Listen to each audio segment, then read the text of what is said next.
on the hit. Pulse Bomb gets nothing effect. Has that one taken away by Troy Hellman. It seems like this could be.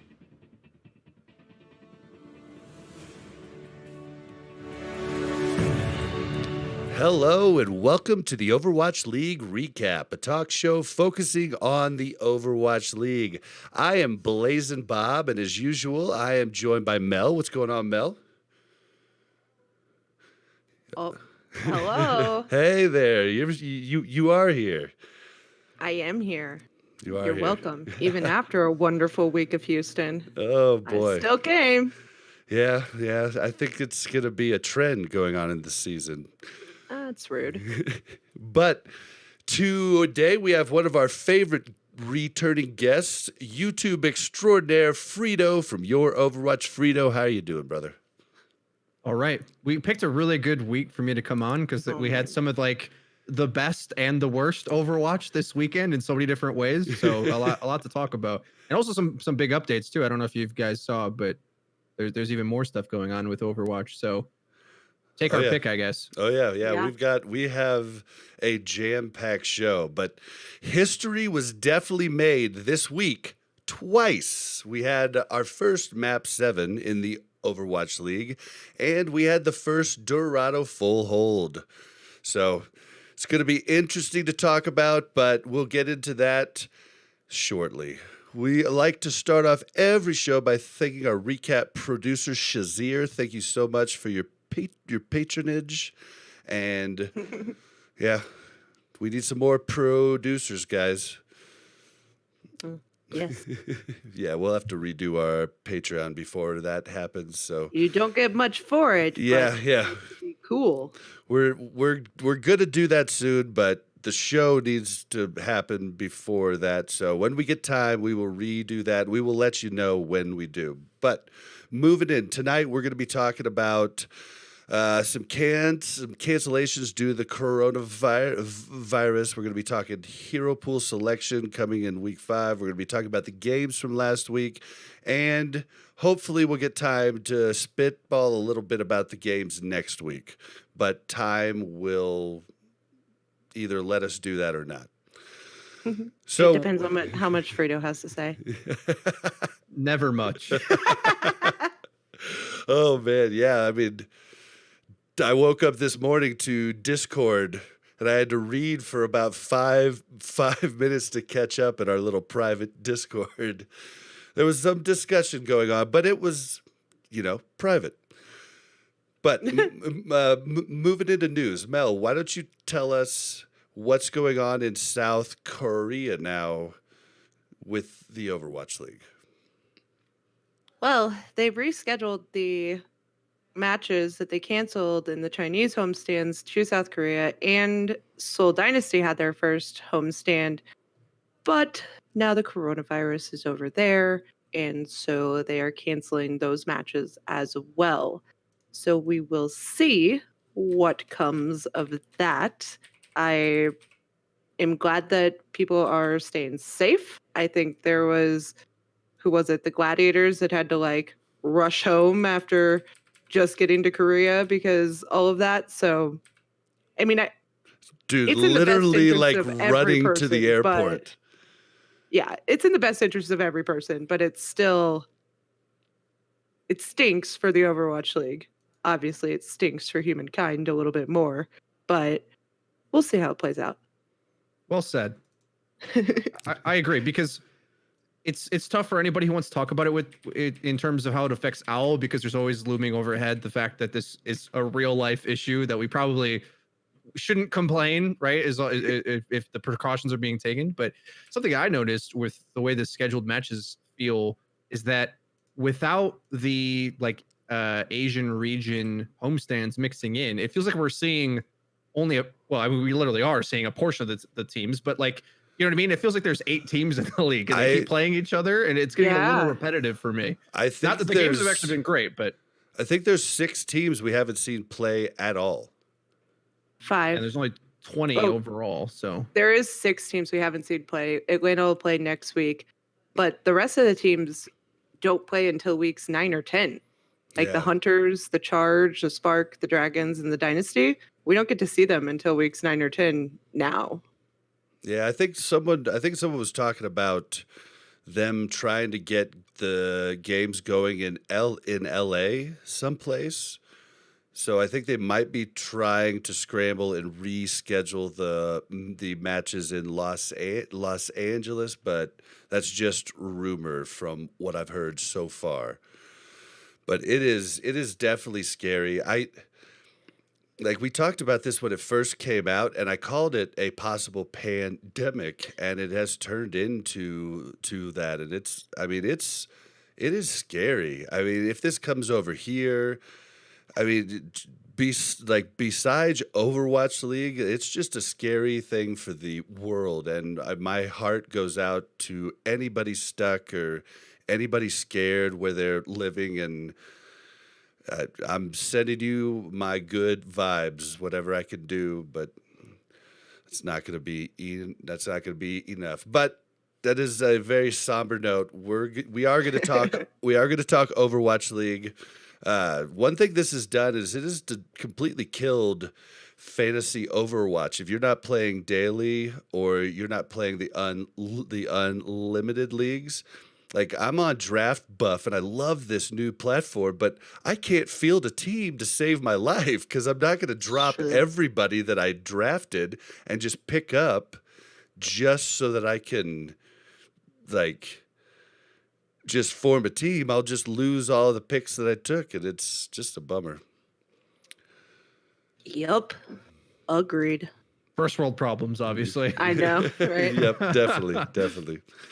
But let's push on to hero pool selection. We got a bomb dropped on us this morning. Well, it was last night. They told us at the end of Watchpoint that they'd be doing the live draw to see what heroes they're going to ban come week 5 and the post show after week 4. But then this morning, Joe came out and told us what the actual criteria is. And Mel, do you want to give the criteria for the bans? Yeah, I don't know who Joe is, but John definitely came out and told us John. about it. But he's so the one thing that I find very interesting is that the hero pool, like pool, I guess I don't even know how to say that. The hero pool Lottery, pool, maybe. right? I like the word lottery. The but I know what you're eligibility trying to say. pool is based on weeks 3 and 4, which makes me wonder why we didn't just do it after weeks 1 and 2. If we're just basing it on weeks 3 and 4, whatever. But that's fine. okay, so I read that. Do you think he meant to say we're going to add weeks 3 and 4, or do you think he meant to say No. just weeks 3 and 4? Okay, I I think he wasn't meant to say sure just by weeks. the wording. They have explained that it's always going to be the previous 2 weeks playtime. That was like the default rule. And I Okay. think waiting this long maybe was just a timing thing, just to give teams time to adjust, I assume. To really, solidify a meta before they, really just throw a wrench in it. Because that's basically what's happened. Is they've got a meta now that everybody's playing, and then they're gonna take in hero pools. That's fine. But I think the bigger aspect of this is that to be eligible to be in the pool, you have to have had 10% play rate, which is much lower than I had anticipated it being. I thought it would be like 75% or something like that. I guess. Well, I don't think you can get 75% though. Like you I have mean, to, like you have to think. 10% though, like Yeah, but it is factored in with six heroes. So like you're thinking in terms of just tanks, just DPS, just support, but this is just pick rate across the board of all classes. right. But I mean, you always have 2 tanks, 2 DPS, and 2 support. So like, Yeah, but one hero, if it's picked every time, can only get like what is it? What's 1/6 of 6? I was told the'd be no math involved. Yeah, okay. Is there something like 12% or something means like 100% pick rate? Like 12% of playtime. It depends on what you're talking about, like playtime or pick rate. I think pick rate is what Mel's talking about. And either way, I think we all know what we mean when we're talking about this in any case. Cool. I'll let you finish. Otherwise, I can go on a little rant about how I feel about this. Didn't want to interrupt. Yeah, no, so they're going to be based on 10%. And again, we'll have 1 tank, 1 support, and 2 DPS banned every time. And I think for me, it just looks at there's 2 ways that you can see this as you're getting a larger pool of players to ban. So maybe you don't just ban everybody that's in the current meta and you give a little bit of leeway there. But at the same time, you're also looking at you could potentially not ban any of the key players. Like if Orisa gets banned, you could potentially have the same meta next week. And again, it'll change the next week, so I'm not too worried about it, but it's weird. It's random. Yeah, it's definitely it's random in a certain subset. Yeah, it's not completely random, but it's random to a point. But this makes it more random. This makes it more random than strategic does. in my mind. Okay, and who were so on tanks, if they took weeks 1 and 2, the possible tanks in the pool are Rhine, Orisa, and Diva. And then the possible DPS are Mei, McCree, Widow, Reaper. And the possible support are Lucio, Anna, Bap, Moria, Brig. Now, I Everything thought that but was Zen, crazy. right? Yeah, I thought that was crazy that it was just like, could have been anybody there. But then tanks, you've got 2 main tanks, one off tank. It was weird to see Orisa there at the start. But I'm gonna let Freedo go on his rant first, and then I'll counterpoint. Okay. So to be honest, the only real problems and nitpicks that I come into contact with this is when the system that we've created produces either the same negative results or worse negative results than simply letting the teams ban in a regular ban system, right? So with that, what I mean by that is if you have the threshold open wide enough where either map specific or even team specific heroes have at an equal proportional weight to get the RNG ban to meta dominant heroes, then it's like what Mel said, basically you're not changing the meta at all. And it's just like the effects that we were saying, well, there would just be a ban meta and everyone would ban the same thing and we would just get the same comp all the time. Well, if you end up banning a very inopportune, unlucky streak for a week, let's say Widow, McCree, because you get 2 DPS bans, which is an important wrinkle I want to talk about in a sec, but Orisa, and then really, I mean, all the supports, they're kind of interchangeable. We actually have tons of strong supports right now that I don't even think that really factors into much right now in terms of like Lucio, if he gets banned, maybe you might argue Rush gets worse. I'm not even sure if I believe that's the case, but other than that, most of the rest of them are pretty interchangeable.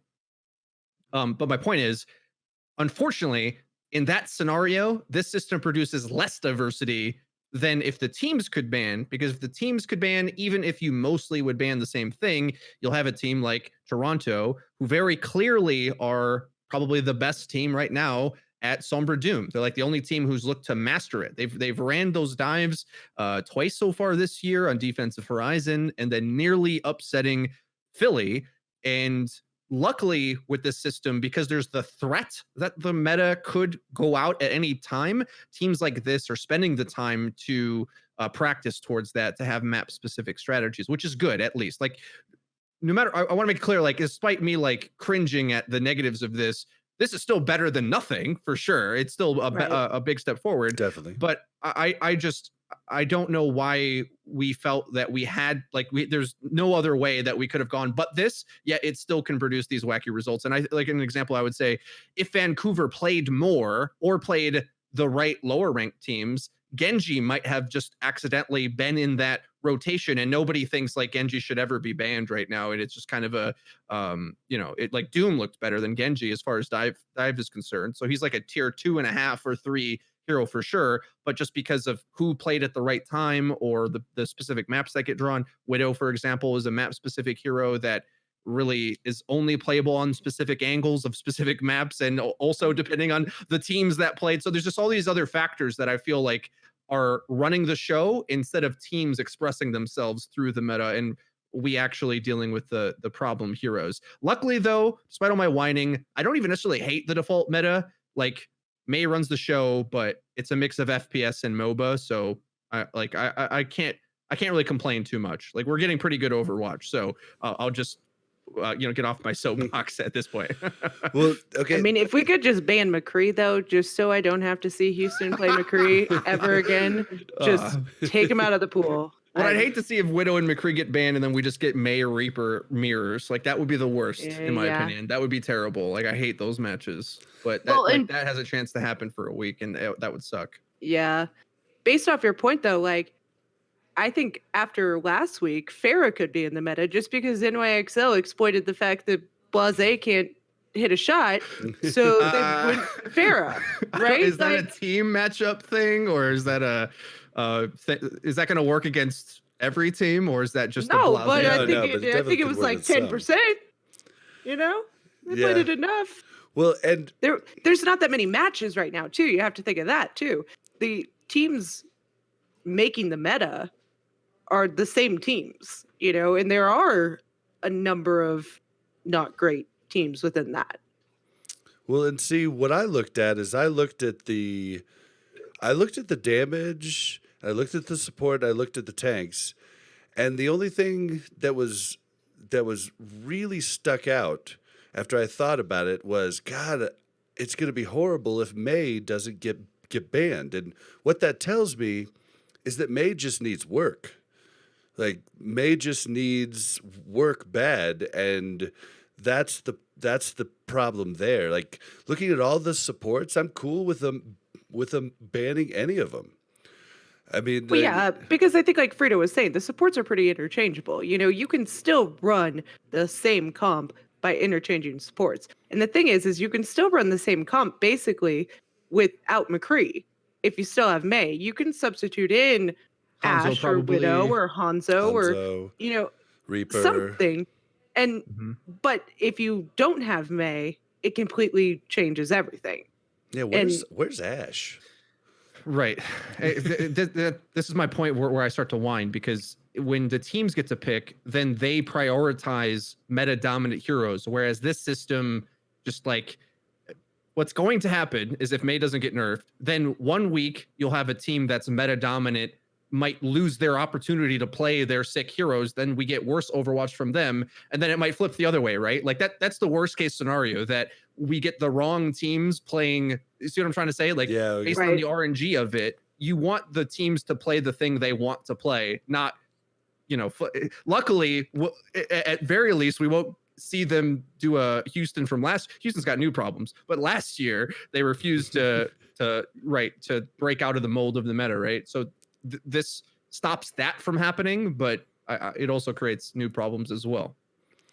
Yeah, and I feel like bans would have been better, but I would have had to have a lot of stipulations for it to sound fair to me. Like they would have had to ban a week early, because I just feel like the coaches would just be left out of the loop. Like you might as well just hire players that could coach, because if they had to choose bans when they came on stage, then it just takes the coaches out. And I know that's the way it's done in a lot of other esports, but in other esports, the coach really isn't much. It's all the team leader, and that's the way it's been in esports for a long time, and I don't want to see that in the Overwatch League. I like that we have coaches, and I want the coaches to get to do their job. But if the bans were right before the match, the coach really, his best job would be trying to figure out who the other team's whose best hero they're gonna ban, and then try and work around that. And then the team could be like, just completely flip it up. I mean, it would just be weird there. I'd love to see a tactical timeout from coaches. I wanted this in the game That for a would be long time. cool. In the game, not just in Owl, but if your whole team is in spawn, I wish you had the opportunity to pause for like a minute. I mean, you can do this in CS:GO. They eventually instituted as well. There's so many, like you mentioned this earlier at the intro of the show, but I feel what you're saying, it already happens, just not necessarily with hero bans. But if you look at that Washington game on Dorado, that whole situation likely looks entirely different if the team is allowed to pause for a second and think about what they're doing, because that defense isn't very good, in my opinion. Like that shouldn't work. It worked because of like, Washington. Very clear. This happened many times in Washington's gameplay where they don't really know how to coordinate correctly, and they're too reliant on Corey carrying them, and it's really covering up some serious blind spots in their game of their shot calling and their decision making and their sense of urgency and their ult combos, as opposed to Philly, which looks like a well-oiled machine and everything's in its right place. With the wall here, the shield's here, like it's all clean, right? Washington's kind of a mess, and so those situations. Washington just had to do exactly what Philly did when Washington tried to hold them. Come out and focus somebody down. Like that's all they had to do. There's a little bit too much of people trying to do their own thing rather than coordinate, and that those things will happen more if there was bans, but I think teams just have to learn how to adapt to that, and maybe also if the coaches could pause and like say, hold on a sec, let me explain to you what to do so this doesn't look like a train wreck. Yeah. Right. Well, I mean, now that you say that, you just made me think about like that hold there at spawn was basically a spiral, and it's kind of similar in the NFL to the hurry up offense, and when a team's just moving down and the coach calls timeout because he's like, hold on, we're gonna collect ourselves, calm down. It would be a little weird because you don't get that in actual game, but I think you that should. would be cool. But also, how many times has that type of thing happened in a ranked game though? That's my point. And I know pros and coaches, they really want to be able to control things and do things well, but this is how the game plays to the average player, right? This sort of like they're doing something nutty that I've never even seen before. That happens to every player all the time, just as normal happenstance, just based on how many heroes there are in the game. And if somebody pulls, you don't see Doomfist for a week, all of a sudden he kills your whole team. You got to like, okay, what do I do against this, right? Those things happen to everybody, and to some degree, I think that's good for Owl to actually feel what that's like, and for that, and I wasn't a fan of the Boston series that went to 7 maps too much, but a lot of people liked it because it feels like the gameplay they're used to, where it's chaos basically. It's because they're in plaid. That's kind of what it looked like, but yeah, it's fine. Facts. Oh man, I don't know. There's some of that game that could have been considered gold. Mainly Blazes McCree. But we do have to give it some time. We have to let it. We have to kind of see what it does. I do think that it is possible. If the threshold was too high, then it could possibly give us a every other week meta, and with it like banning weird niche heroes, that could do weird stuff too. Because say Widow's banned when Carpe wants to come back and just deadlift the match on I forget what Nepal it was. Sanctum. Like if he doesn't have that option, he doesn't have it, and he wasn't using it a ton. You know what I mean? So like those little intricate changes could make for some pretty interesting things going forward. But we kind of just have to wait and see. We can speculate all we want, but if May's not banned on week 5, I'm going to be pissed. That's all I got to say. Yeah, the only other point that I forgot to mention so far, though, that I would be interested if they would consider is if the pick rate strength had equal proportion to ban likelihood, as in, like, do you get more shots in the spinner if you have a higher pick rate? Because it being 1-to-1 Widow to May doesn't feel very good to me, but it doesn't feel right. It's what we got. Yeah, I agree. But I also do think maybe it's just with DPS, because the likelihood of a tank getting banned that is a crucial take. I mean, there's only, 6 of them? 7 of them now? 7. So a tank getting banned, I think, is more impactful on the meta in general than a DPS getting banned, unless it's that key DPS of May, right? Same with the support being banned. It doesn't have the impact on the meta that I think the DPS do. And it's kind of been like that for a while, but I don't necessarily want to see Reinhardt go out of the meta. I just don't want May to be there like the little devil freezing people. I just want her to go away. Oh man, yeah, May is cute, Evil hero. cute but deadly. All So right. cute. Well, we'll just have to see how it plays out. Something I did want to get your guys' take on is I want your week 3 impressions, broadcast, talent, the desk. What did you think of week 3?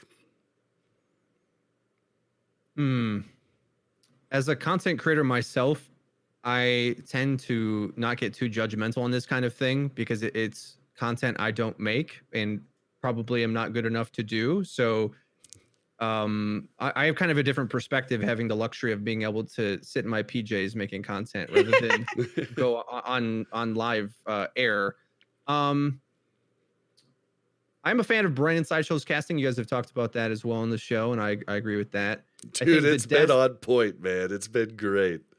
Yeah, they're doing a good job. I think they need a couple more catchphrases. They keep using the same ones over for big plays, and I'm like, those types of things that if you're not a seasoned veteran caster and a huge play's happening, your brain just gets this surge of adrenaline, and you just don't have anything else to say because you haven't trained. Word! Yeah, but they're doing fine. But how many clips can you say the same?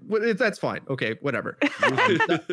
We knew what we were going to get when we had greener talent in that department. I feel like the analyst desk is a bit, they're pacing themselves a little bit too hectic. Like I wish they would calm down a little bit and discuss things a little bit more. I think they're like, it feels like they're in a rush. Maybe they're afraid they're going to get cut off by an ad or something, which has happened. So there's trying to that. get their thoughts in before that happens. Yeah, it's a little too frantic of a pace. I think, especially when there's a lot of interesting Overwatch happening, and I don't know, but that's fine. The games have been great though. So, and I think there's been far less production errors so far. This last there's a lot of typos. Yeah. Yeah. There was what was the one you saw, Mel, that drove you nuts? Every Escort? time, escort the payload. I'm like, you're not escorting, you're escorting the payload. Come on. Like, they don't have somebody that can just look at spelling? Like, for real. But, and the like little loop thing really annoys me. I don't know if everybody gets that, but like, Oh yeah. where it's playing and then all of a sudden it'll like go back like a half a second and play again. It says the same word or two over again. I don't know if that's because we're watching it on the Xbox YouTube app, but I can't think if it's No, it happens on the computer too. Has it? Mm-hmm. Must be a YouTube streaming bug. Yeah, I assume. Yeah, but I do think the desk has gotten better. I think every week they're getting a little bit more synergy with each other, and it's not so much just talking at each other with certain bullet points, but I would like to see them go a little bit more in depth. I think Custa and Reinforce have gotten better at not just kind of playing inside jokes the entire time, and they're definitely talking more about the matches, but I wonder how much having a different guest analyst on every time is hindering them. I thought ZP was great. I love how the desk analysts, at least Hex and ZP, both just took it to the desk, whereas I thought Wolf kind of like, was Hindered. like, yeah, was like, well, you guys know more than me as ex players, and I'm thinking to myself, okay, I don't think they do, but I do think I do, especially Custa has leveled up each week. I think he's starting to get an overhead view of Overwatch rather than a view from his eyes, from his support angle. You know what I mean? And I think that just comes with him watching the games there and talking with the people at the desk. And then Johnny, I always thought had good comments, but I just thought he was dry. And I think he's leveled up more and more each time. So I've been really enjoying the desk getting better and better. And Zoe must listen to the show because she has cut the word very out of almost everything she says now. Yeah, Bob really hates it when she says very in the wrong context. I told him it On doesn't this matter. very map, stuff like that. But it seems like someone has told her. Can't hate anything Zoe does. You can hate something anyone does, no matter how much you love them. Okay. About to have a marital dispute right now. Let me get out of this. What do you think, Freedo? Can you hate anything? I thought they definitely got the transitions way better than any other week, though. This last week, they were actually cutting at the right times and transitioning at the right times. You still got the same commercials over and over, but some of the ads were playing on top of the clips. Like it was like, oh, top 5, whatever, and then it'll play an ad 2 in. I'm like, oh, come on. I wanted top 5, not top 2. Yeah, it's kind of weird. I also think if you've got a desk with people, I don't understand why we still have the match continuing in 5-minute scene. And yeah, why I'm sorry, couldn't they talk more? For somebody who watches all of the games, I don't want to see the same player comm check 4 times. I just don't. I want it to be different. I mean, you got a lot of content. Show me something else. I don't want to see that one again. I already saw it. And the commercials are just fine. Whatever. They're semi better than the game starting soon screen. Although semi. You've got to give it, though, the intros and the little player bio content has been pretty good. Like where they go over Corey and show a bunch of his highlights and stuff like that. Like those have gotten pretty good. I think I'd rather see more of those than the comm checks. Yeah, I agree. Or even just like the interviews or the press conferences or things like that. Like I don't understand why we can't get that content as opposed to nothing. Like there's a lot of things that they could put in the dead space, and I think it would make it more entertaining and keep viewership high on maybe games that people don't care as much about, right? If you could get more information on, even the Sideshow, Stratus interview played or, anything like that. Yeah, but that's Sideshow's content, not the Overwatch League. Yeah, well, Overwatch League, take a number and get some more content to put in these things. Even the press conferences, we haven't seen any of those, and we used to have access to them on the Twitch All Access Pass. Yeah, true. But unless somebody posts them on YouTube, we don't have those either, So I feel like there's just a disconnect between you get to see their game highlights, but you don't get to know anything about the players except for the very brief scripted questions at the end of the match for the winning team. You know what I mean? Now, one thing that kind of sucks, though, is after interviewing a lot of players, you realize a lot of them aren't interviewable. And really, it's like pulling teeth trying to get them to say anything. And the ones that are really good, you're like, everybody wants to interview them. So nobody gets to interview anybody because everybody's going for the Jakes or the Stratuses or the, Surefour, like the guys that are very charismatic. But would it be really good content, or would it just be better just to have a rest break when that, like the timers have been pretty short? I don't know. Ask 10 Overwatch League players the same question and put that in there, right? Cool. Like, who's your favorite hero? Something simple where they don't even have to be charismatic. They just have to give an answer. Like, like whatever. I don't need you to be like my best friend. I just want something to entertain me. Like, I can go to the bathroom and still listen to who your favorite hero is. True. Come on. True. Can't argue with that, honestly. Yeah. I think Mel should be running the show over there, honestly. And if you can't go to the bathroom at the same time, then you've got a problem. All right. Well, let's jump into talking about some games. So this weekend, the Fusion beat NYXL 3-1. The Uprising beat the Outlaws 3-2. The Eternal beat the Justice 3-1. NYXL destroyed the Outlaws 3-0. The Philadelphia Fusion beat Defiant 3-2, and the Spitfire beat Justice 3-2. I'm going to give it to you guys. What game do you want to talk about first? Because some were lackluster, some were crazy, some were really good.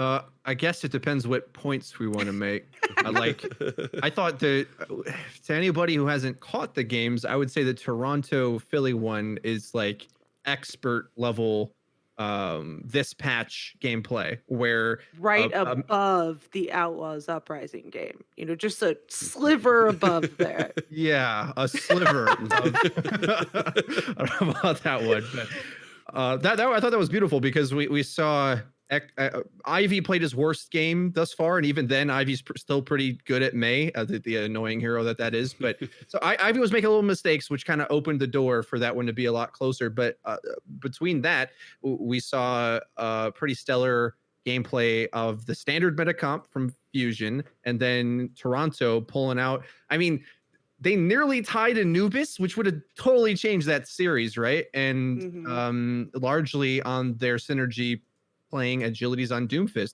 which eventually did give the win on Dorado. Which it's always cool to see those dive fundamentals work, because we barely ever get to see it. So ideally what you want is to have, like on point 2 Dorado, where you got some high ground characters getting value, your supports putting value out, and then Beast.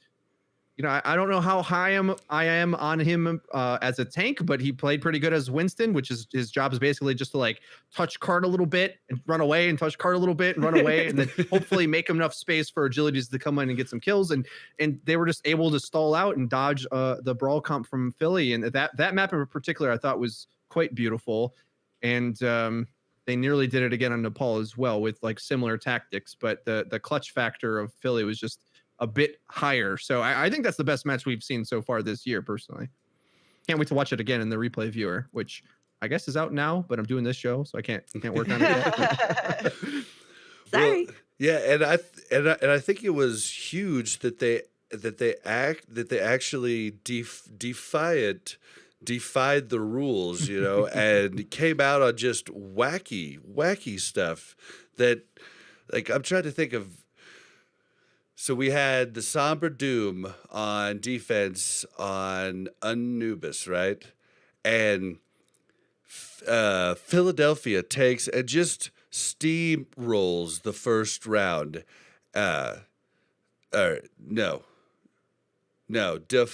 Defiant barely gets the first round, barely gets the cap on second point, right?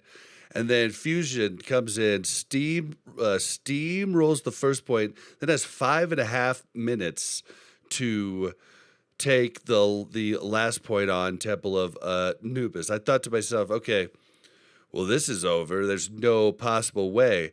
And then we just see Surefour getting huge EMPs. We see agilities just manhandling people on Doom, and they almost won that. Like, they almost stopped him there, and doing something way out of the meta. Like, they didn't have May at all.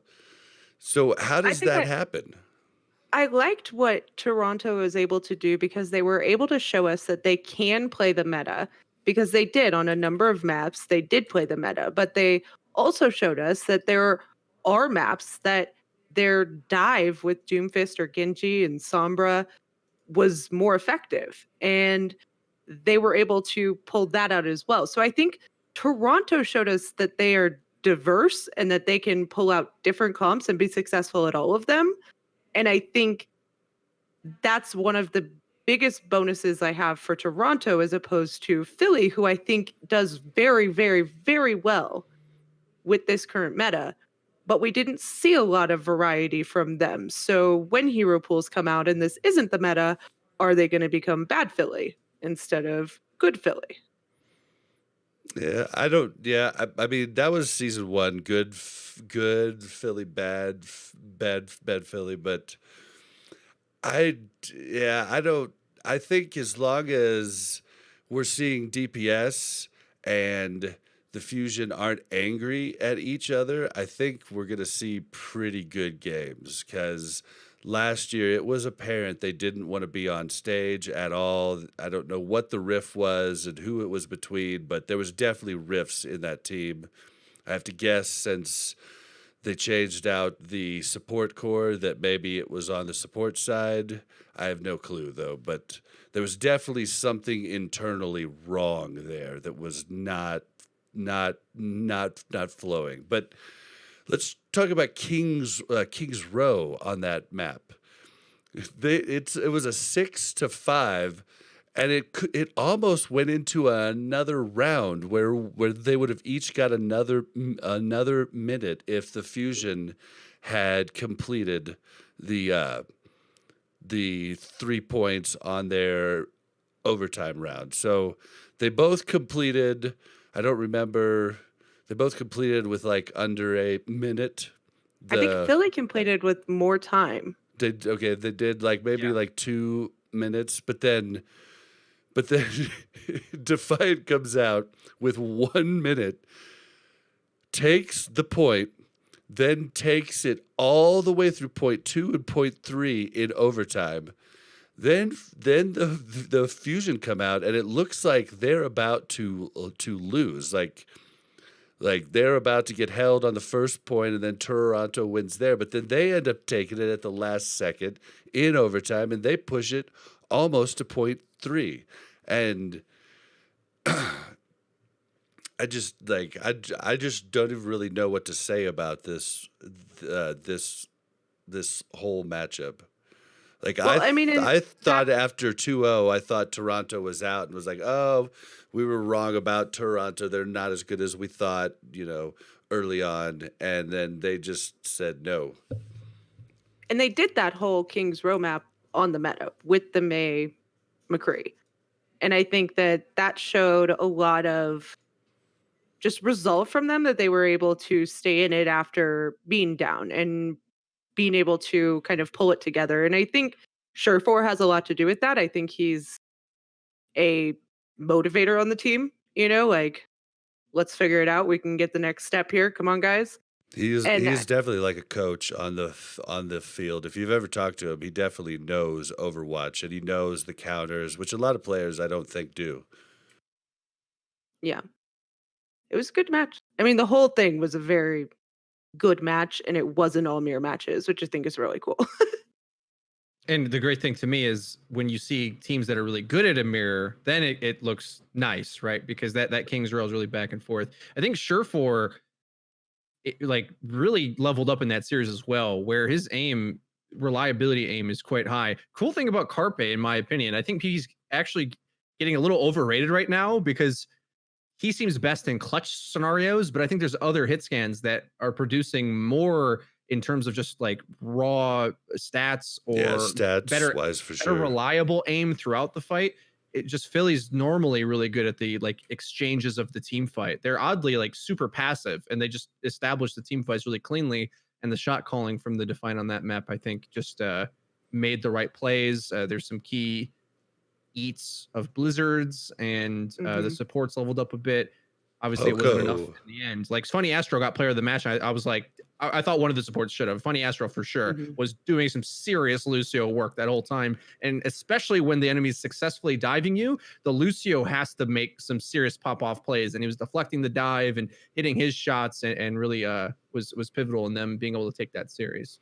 Well, and like a lot of people overlook Poco, but Poco's been fantastic starting out. Like I think he's one of the lowest in deaths per 10 minutes. And I mean, he's getting in, getting kills, and getting out with mech, which is huge. And I know we kind of forgot about Poco because he wasn't great in the GOATS meta, but that could be just because of the team synergy just wasn't working. Yeah. Yeah, their engagements look night and day nowadays. Like they look like New York year one, frankly, with how they're able to control things. Yeah, I they're thought very go ahead. clean. Yeah. I was just saying they're very clean on attacking and pulling And back. pulling back is And their disengages are off the chart. Like an ult comes out and they're just like gone. It's like you turned on the light and roaches disappeared, and that's what they look like during disengages. Yeah, other It's teams struggle to do impressive. that. I wonder who's calling that. Like, who is responsible for them? Because they're tracking ults basically perfectly. Like, no, I don't think any Yeah. other team is, other than the Defiant when they were going toe to toe with them, like on that Kings Row game where they're like so many ults are popping. But the weird thing in Goats back then, you just had ults that you pressed and you lived. Whereas this meta, there's high noons and there's bombs and there's blizzards and there's shatters. There's things that kill you at every corner. So if like 4 ults are going off and things aren't dying, there's big plays in there where there's either for example, I think they ended up losing this, I think, but on Kings, a Diva Bomb Engage was going behind them, and like Ivy puts a wall to sort of like bunker them in, and the Shadow puts his shield next to the wall, so it's like they've got 2 shields. And there's just things like that I notice all the time with Philly's gameplay, where they're just sort of like pivoting and just getting all the resources in the right spot, so you don't die to these incredibly strong plays that are in the meta right now. Yeah, if I had to guess, it'd probably be one of the 2 supports, because we definitely didn't see that from them last year. And to be quite honest, year 1, I mean, they were just a scrappy team. Like they were just getting the kills over everybody else, and they were the best at King of the Hill matches. So therefore, one match, like basically just one match. If they went to a match 5, they just win. And then there was always, the one control in the middle there. And that's what they were really good at. And that's what I saw in season 1. And then season 2, I didn't see much at all. So my guess would be one of the supports. Hopefully we'll get to ask somebody at some point this year. Somebody will ask and we can find out. But yeah, do you guys want to talk about the Toilet bowl? longest game ever. History was made. The Outlaws and the Uprising. Mel, you want to start this one off? No, of course I don't, guys. How do you feel about Blase? Oh my god. Blase fair? Okay, listen. I listened to an interview with Dreamer, I think, or Dream, whatever. He's not dreamy at all because I didn't like what he had to say. But he's basically telling me Blase's got scrim bucks over Linkser. And Bullshit. we've seen how well scrim bucks work out, first of all. Second of all, I literally watched him miss 12 shots in a row, it felt like, on Havana. At the very end. They're like, Blase's really going to have to clutch this out. And I'm like, yeah, that's never going to happen. Like, who says that? I was telling Bob, I was like, it reminded me of the Super Bowl when they were like, Garoppolo's really going to have to bring this one back. And I'm like, this is not going to happen. He's not going to bring it back. You don't put your game in the hands of him or Blase. And I'm sorry. Like, I get it. Maybe he's a good strategic player. Maybe he understands the game, but he can't hit a shot. So, yes, there were times where I was like, oh, Blase killed somebody. That was cool. Good job. But like, I shouldn't have to be impressed that our McCree is killing somebody. Yeah, it's Like, really, with the McCree May, it's imperative that the McCree hits a lot of shots. Like the McCree has to hit a lot of shots. Your May can do a lot of things, but she's not going to frag out like the majority of the time for you. Like it's your job to take that on. And I don't see Blase, like I just don't see him firing enough. I don't know if he's scared. Like I don't see him shooting into chokes. I don't see any of that I see from the really good players. I feel like Blase. Okay, Dream, you say everybody's stats on the team are low because we're losing matches. And yes, I get that. You're also losing matches because Blase can't hit a shot, okay? So there's also that's kind of impacting you. And sorry, I'm on a football kick here, but if I've got a wide receiver that misses and drops 12 passes in a row. I don't care if the ball was thrown a little bit off course. You got to catch something, dude. Like, you can't just have your main DPS player not contributing to the fights. I don't care if everybody else is not doing it. Like, he's not helping. No, Like, he's definitely not. Doesn't make it better. Yeah, I would even prefer to see Dante on, but we did see Blase felt real comfortable on Doom. I mean, one of the heroes that he's been good at traditionally. I don't know why they insist on keeping him keeping him on the McCree slot. I mean, Listen, it's a mixture between season 1 and season 2 Houston, okay? Season 1, we didn't have a Tracer player. We still played Tracer, right? Season 2, we sucked at goats. We still played goats. Season 3, we've got a McCree player. He's just on the bench, and we insist on playing McCree with somebody else. And I just don't understand why we can't either go with Blase and do something different, like we saw the Defiant do very successfully. Not that I think our dive is as good as the Defiant's, but I think that we could get somewhere with that and we could have people pop off. Another thing that really ticked me off about Dream's interview was that he talked about that Hydration would have been in over Dante, but Hydration was sick. And I'm sorry, Hydration, you're fine. But Dante looked much better on the May than I think Hydration did week 1 or 2.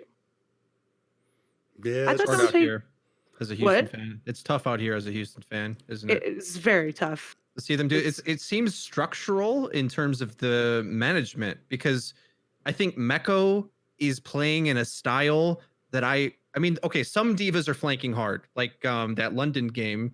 They took out Benar to put in, I don't even know, Klestein or something like that. I've Mhm. never heard of this guy, but I think that player they must practice flanking harder, maybe, because Klestein was on missions, like off on the corner, and it worked sometime. It kind of threw at the first start of that series, and then later on it like started to work. It's part of the reason why they were able to fold at a choke, because Klestein would be like hiding in a corner, and then McCree thinks he's going to get an angle coming out of spawn, and boom, comes in and the diva blasts you and you're dead.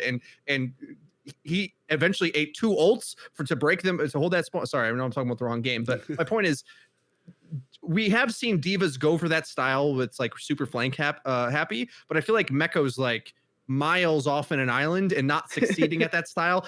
And it's not the style he's known for at the same time. Okay. I've watched this guy play in NYXL and years before that as well. This is not his diva style. He's not the go off and do his own mission guy. He's the manage in a passive way, like perfectly, where he's going to support the team and cleanly play in the team comp. He's never been so there's that. I think Muma's playing the worst I've ever seen him play, and it's hard to watch because I feel like anytime I've seen him talk about Ryan play, he knows the things I would want him to do in changing. Like some of the pin decisions he's taking are just horrible. Really so bad. many bad pins that so right now He's tried to do too much. Everybody's trying to be the hero. Yeah, but like your whole team can't play the game if your Rhine pins too far, ever. Right. Even if you get a kill with it. That's how crazy this meta is, because if their Rhine, who has steadfast, is in a good spot against you, boxing you in, you cannot move him. You only can kill him, and he has 600 shield, and he's getting nano, and right. So if your Rhine goes out of position, it's way worse than before, in my opinion. Whereas, like in the GOATS era, Bumper could be mad deep, right? Where in the spots Muma's trying to go now, and just the way that it played, like he could, the healing could come from range, and then all of a sudden he's got Shatter behind you, and it looked ridiculous at the time. But like that's how I feel Muma's trying to play, and the style and Rhine you have to play now with Steadfast is like the way Sato is playing, basically, where he never presses shift, basically, only when he absolutely has to. And it's more about establishing around those May walls. Like May's your real tank, and then Rhine like helps. Yeah. And if your Rhine's off on an island, like your whole team can't work. So that's the number one thing that I want them to change before even worrying about Blase. But Blase also why does he end up keep having to play roles he doesn't play? He did this on Boston as well, where he played diva. I've watched him for years as well, and he's another hydration type where great at flex DPS, but he shouldn't be on hit scan. There's no excuse. Right. It makes me question the coaches that they don't know what we all know, that Linkser for years can aim better than this guy. And now that we have the replay viewer, I can go in and watch Blaze's perspective the whole time. And I can't Don't do even that to imagine yourself. compared to Linkser on a bad day from previous years, where Linkser has good and bad days, sure. Yes. But we've seen him pop off as that's the guy you got. Like that's your Right. guy. Okay. So you literally are paying a hit scan player to Yeah. sit on the bench and putting your projectile player in. That's what I don't get. Why is Linkser on the team if you're not going to play him when his hero is the meta right now? And Linkser has the won potential. EU contenders playing McCree. EU contenders before Overwatch League, and he popped off. Now again, inconsistent, different time frames, but Right, he's a little McCree's one of his streaky. better heroes. Yeah. Yeah, and He's a you're little setting streaky, but you are as a coaching staff, you are setting Blase up to fail over and over. You're going to kill his confidence.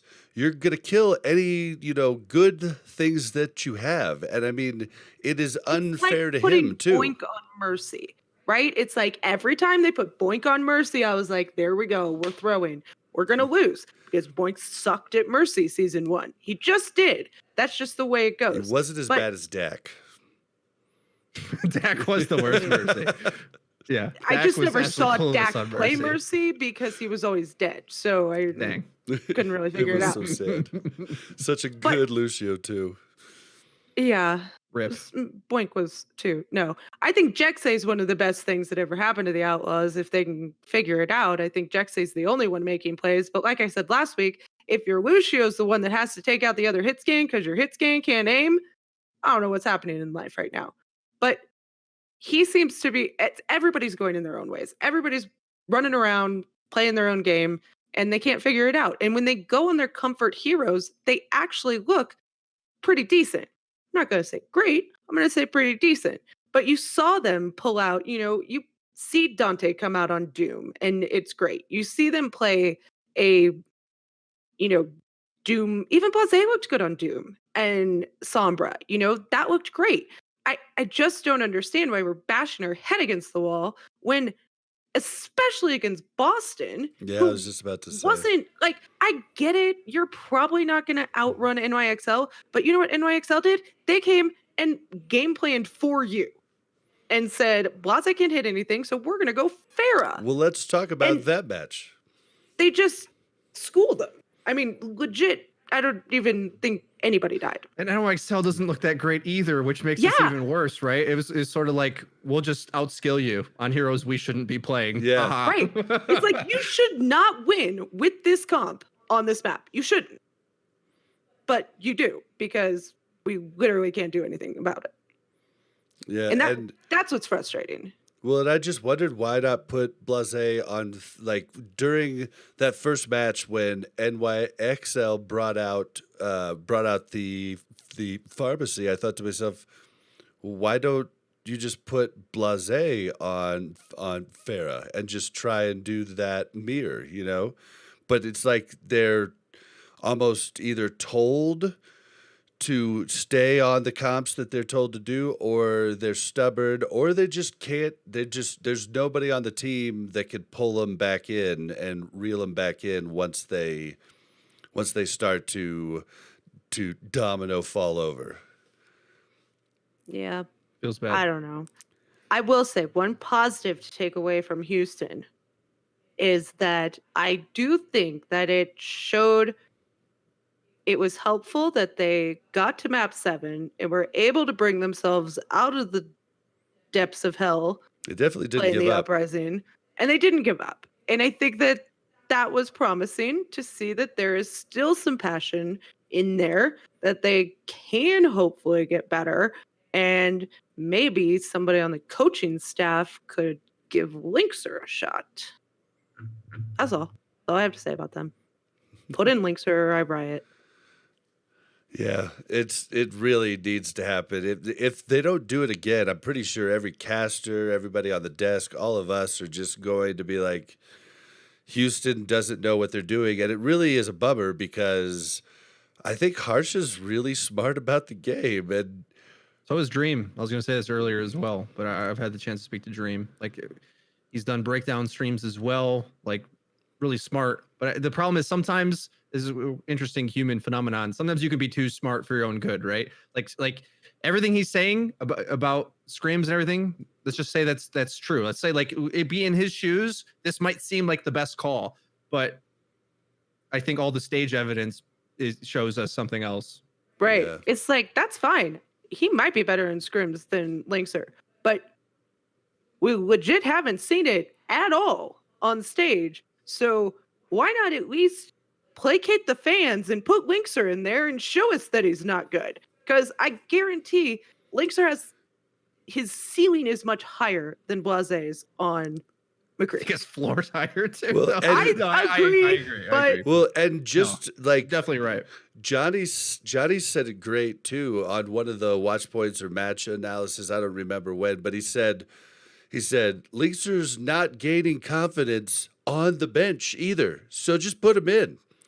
Yeah. You're losing anyway, right? Yeah, The right? homestand is next week, right? So Yeah. it's like the worst time for Houston.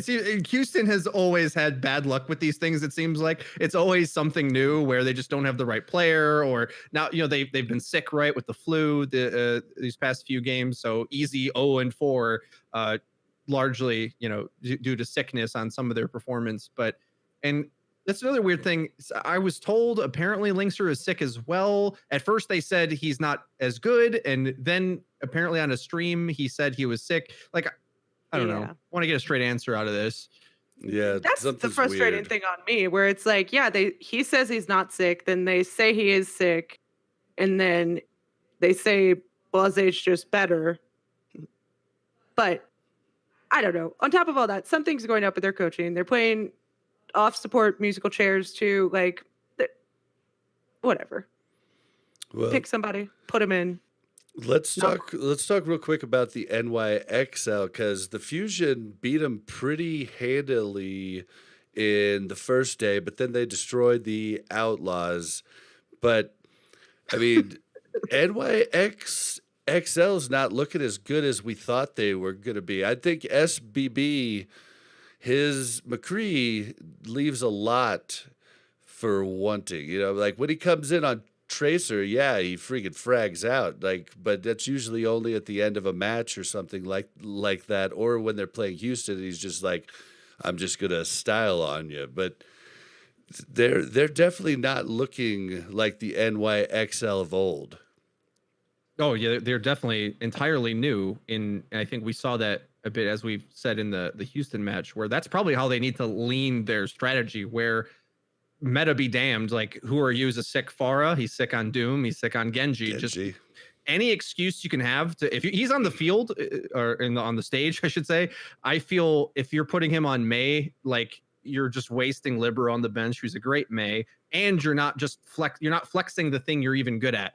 And this team, I think, needs to do that because you got Hoppa, who wants to play aggressive anyway. You don't have Meko in there anymore, and you don't have good Mei play. So to me, I think it's really the Mei problem, where they're trying to play meta a bit too much. Maybe they had to against Philly. I did pick them to lose as well, partially just because of this principle that I knew their Mei wasn't going to be very good. And unless I saw Libero play, I didn't think they were going to have good enough Mei play.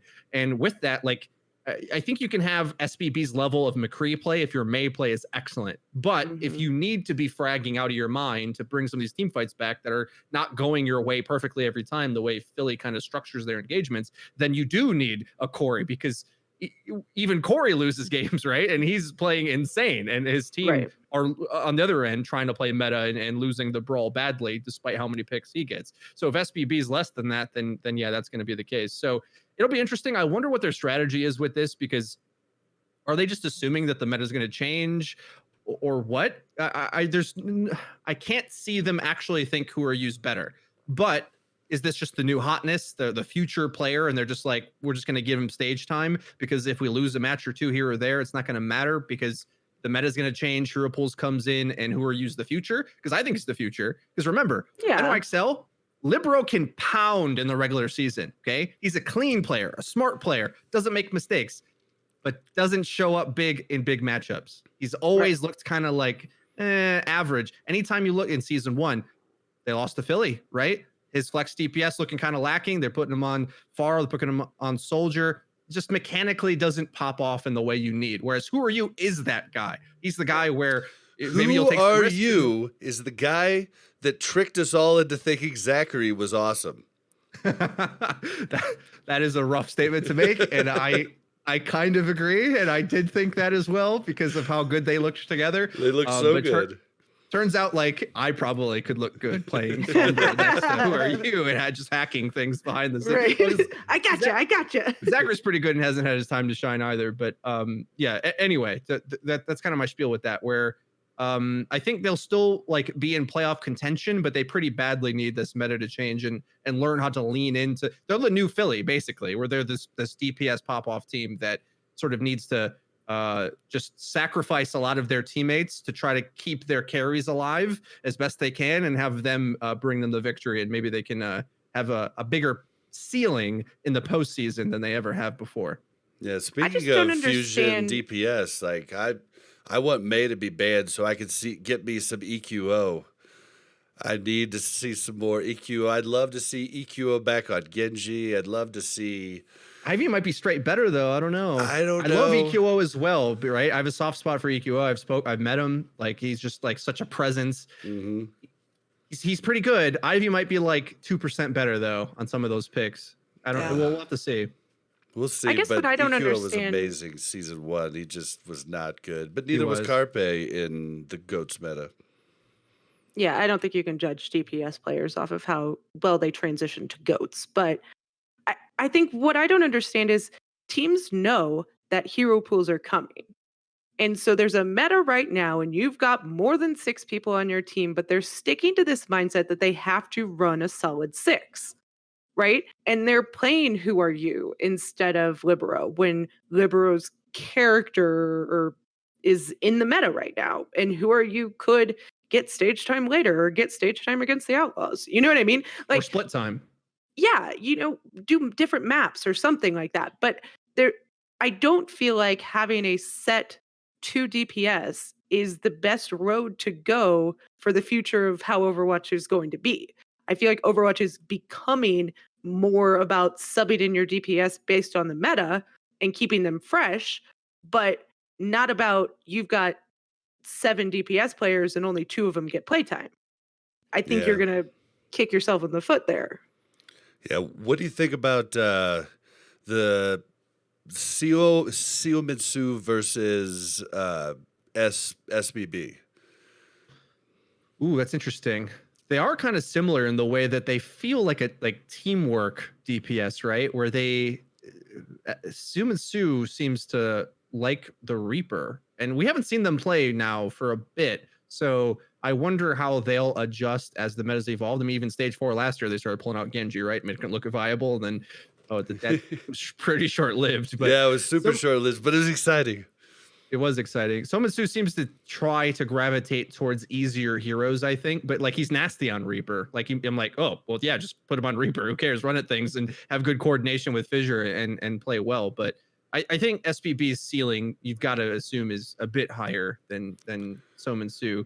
But Vancouver's another team where we might worry about their skill, like broadly, because if they've got I can't remember, did they play much McCree? It's been a while now. They played the Genji, they played Reaper. A lot of Genji. Stitch might have looked okay on the McCree. I can't remember. Stitch Stitch was pretty good on the McCree, but Stitch has always been pretty good on the hit scan. We just didn't get to see him in the league much last year because there just wasn't much need for hit scan. Yeah. But he is cute as a button, though. No one can argue that. It's just a fact. Oh man, he looks like he's 12. It cracks me up. Wait, what are we talking about again? Stitch. If you've not seen a picture of him, I mean, he looks. I mean, it's just. Yeah. He looks like a Super Mario character. He's adorable. He is adorable. But okay. So Fusion looks good. I'd love to see Fusion versus San Francisco. That'd be awesome. But they might take it. Yeah, they might. I don't know. I'm pretty high in Fusion right now. Here's the thing about San Fran. People are all hyped about Architect. I watched the VODs back. I don't know. I don't know if he's alarm status. Like, and Moth, like he's got to get respect for being the elite level Lucio, but Funny Astro's been popping, dude. So like, I'm not sure. I think Philly might be better than San Fran just in this meta right now. But we haven't. San Fran hasn't needed to play the teams and the level that Philly's had to overcome, like beating NY, getting in a brawl against Toronto. We haven't. Shock's only played how many times? Has it been once? I think once. Yeah, we haven't seen much Shock, so Shock I wasn't too impressed. But they played the Fuel and they played Dallas. They dropped a map and almost dropped 2 maps to Dallas. Like if Stryker doesn't come back and just kill the entire team on that first map, Dallas takes it. Yep. And so I wasn't a huge fan of Stryker that game. Like he gets the highlight reel clip, but most of that game I felt Decay was handing it to him, honestly. And he gets nanoed at the right time and hits 3 shots in a row and it swings the whole thing. But I think that might come to bite him later, especially when you're going up against a guy like Carpe or something who, I don't know. And I can't imagine week 1 Fusion giving any map to Dallas. I just can't even imagine a world currently where that happens. And so San Fran, I don't know that they're the best team right They may be now. Eventually. They may be. You never know. Maybe not this patch. We'll see. Things are gonna change as the weeks go on. Yeah, Super will tell you that they're number 1. But let's talk about Justice Eternal. I was expecting Justice to put up more of a fight, but Eternal, man, Eggsy, I can't say his name well, but he's amazing. Like he's just destroying it. Like Paris looks like an entirely new team. The cool thing about XC, I've watched him in contenders and he's pretty good, pretty consistent. But I feel like so far that we've seen him, he doesn't seem to really like DPS duels. But when he's uncontested, he'll clean up some shots, right? So he's sort of the like some players are the opposite, right? Where they're good in the duel or in the clutch. It seems like when he maybe this is something he'll grow out of or something, but Logic's handed it to him, for example, in that series up against Toronto, where it just looked like he got on the back foot and never regained his ground. But when he's got some space and it's a shooting gallery for him, then he's among the best. So it's been pretty cool to watch. Yeah. He's got a pretty wide hero pool too. Dude, BenBest is doing well. Which makes me happy because everybody blamed him season 2. And I was like, dude, I don't think he's been the problem at all. And it's been nice to see him come back in and really been able to shine. It's been weird though not seeing any Soon. I mean, is Soon washed up? Soon's on the phone with Linkser talking about why they don't get to play. Linkser's like, listen, dude, you got XC, I've got Blase. Right.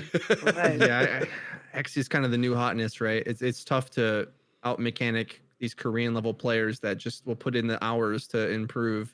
I think as well in that match, another thing that I like, if I took my time to criticize Muma on the Outlaws, I think the other worst tank in the league so far has been Roar, because he just seems so flappable. Like, I don't know if that's the best word to use, but he just seems flimsy and unsure of himself and all over the place. And because I know what that feels like. Ryan. Playing this meta, yeah, like this Ryan is tough right now. It's just a faster version of Ryan. It's different than what you're used to. And this is a guy who was in the the Korean Contenders Grand Final on Kongju Panthera up against Runaway, the team that took it, when was to the semis last year. That team, they played in Korea and went to like a best of 7, and Roar, I thought, played well there. And so he's looking like he feels very, very unsure. And BenBest sort of just ate him alive, basically, that whole series where he's just in his head, living rent free. And we all know the Ryan plays, right? Like, you fake him to shatter into you and you block it, or you know what I mean. He's sort of just I definitely know exactly. It's a very feel, like you you have to have a feeling playing Ryan. Like when I recently started playing again, and it's weird because I don't have the feel that I had before, because I don't, I haven't played enough with the shield being 400 hit points lower and the different things in the meta. So I've been playing very unsure. So I can't even imagine what it's like at the pro level and how much time you need on that character to really shine. Well, who do they have? They have Lilish, who is still not here, correct? Yeah, they're still waiting on him, right? To get his visa? Yeah, he was having visa problems. I'm pretty sure about that. But I don't think Roar's supposed to play going forward once he gets here.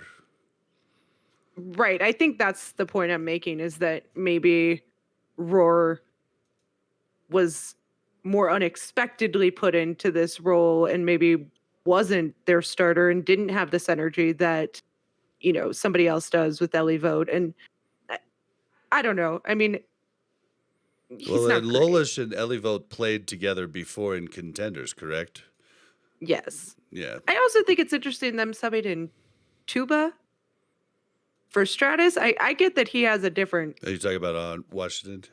Yeah, I get that he has a different hero pool, but I think Stratus and Corey's synergy together is just very, very good right now, that I think you put in Stratus and you don't get full hold at the door Dorado. on Dorado. You know what I mean? Like, I think they're just trying to get him some playtime, but Corey looks good. Their supports, I think, look good. I love Arc. Don't say anything bad about him.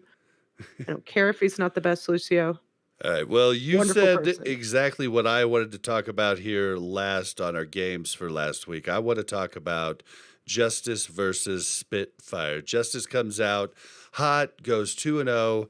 Looks like it's going to be a wash. You're like, okay, well, Spitfire's just not that good yet. And then all of a sudden, Spitfire turns it on its head, full hold on Dorado, and does the full reverse sweep. And God, just seeing them come on stage and talk to Golden Boy afterwards broke my heart. Like looking at Corey and Stratus, they looked like they were about to cry. And I just thought, man, this is rough. And they wanted to come away with at least one win. It's something that's been really cool about the home stands. You get to hear the crowd really in it. And I just felt bad for him. But let's talk about the game. I think Corey said he had the flu as well after the fact, which Outlaws players, just saying, kid kind of popped while having the flu. I know. People really, I've been watching Twitter and people get really mad when you start bringing up the Jordan flu Game 7 thing. But just saying, Corey looked like he could still move a mouse even though he was sick. And maybe, the not stress, like you got to run laps. Come on, guys. Late. It sucks watching him play because he was making magic happen and his team was still finding ways to lose those fights. Then they finally get to the final map and he just gets caught out. Like we didn't see it on camera. I got to check out a lot of things of that game in the replay viewer, but he catches a death like on poke where just two things hit him at once. He's not behind the shield or whatever, and they die. Like this is right after Roar gets a 6-man shatter, the biggest play of the whole series, and they have the point. Like you gotta win the next fight to close out the series, and Corey dies. And I feel like I've had this happen to me all the time, where I'm probably like an anti-clutch player too, where maybe I do all the right things the whole game, and I'm like in their head and outplaying this, and they got these ults. It's just the game is so fatiguing, and then you just sort of zone out, or maybe you're pressing tab or something, and just ding, oh, you lose the game now. The whole series you lose because of that mistake. So it sucks for him. But I again, with the replay viewer, I'm curious to see if Stratus either isn't getting the May value. I can't tell at the moment. I thought I liked his May, but I can't figure out how these brawls are going so badly, because the camera a lot of time is on Corey, which makes it hard for me to figure out why the tank and support core is dying in these fights, even when Corey gets picks. I think that's not supposed to happen, and it's got to be them making mistakes. I think you're right about Stratus having a good May. except for Sunday. And Stratus even came out at a post interview with Sideshow and said he made more mistakes than he could count, and he thinks he made more mistakes in that match than the 2 games prior, like put together. And so he definitely said he screwed up a lot in that match. And so There's There's did definitely say some ult management issues with Stratus, I think. he said he threw him out uses willy-nilly, and he was just not thinking correctly. But I wonder too if some of that is the swap. I know they don't put Tuba in often, so I don't think it's going to really kill the momentum that Stratus has. But do you think the support line's good? Who they got? Aim God and Arc. Aim God and Arc. Yeah, I hate to say it, they seem disjointed. I don't feel like they have a command on the team. Like if we look to who I think are the best supports right now, Funny Astro and Alarm, it just seems like Alarm's constantly saving Sato and bailing him out, right? Funny Astro seems to just constantly having control of the engagements.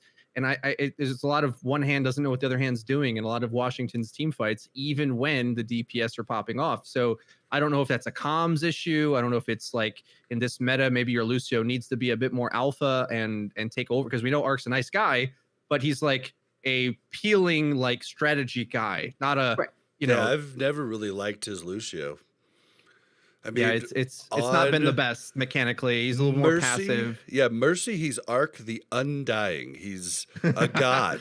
But anytime I've seen him on Lucio, it's been a little lackluster. And I don't know if he doesn't make a lot of mistakes, but he doesn't make a lot of plays. You know what I mean? Like he's not doing anything additional to help the team, but he's not going off and dying either. I mean, I think in that highlight clip where Carpe goes the Widow on Nepal on Sanctum, I feel Arc let off the assignment. Like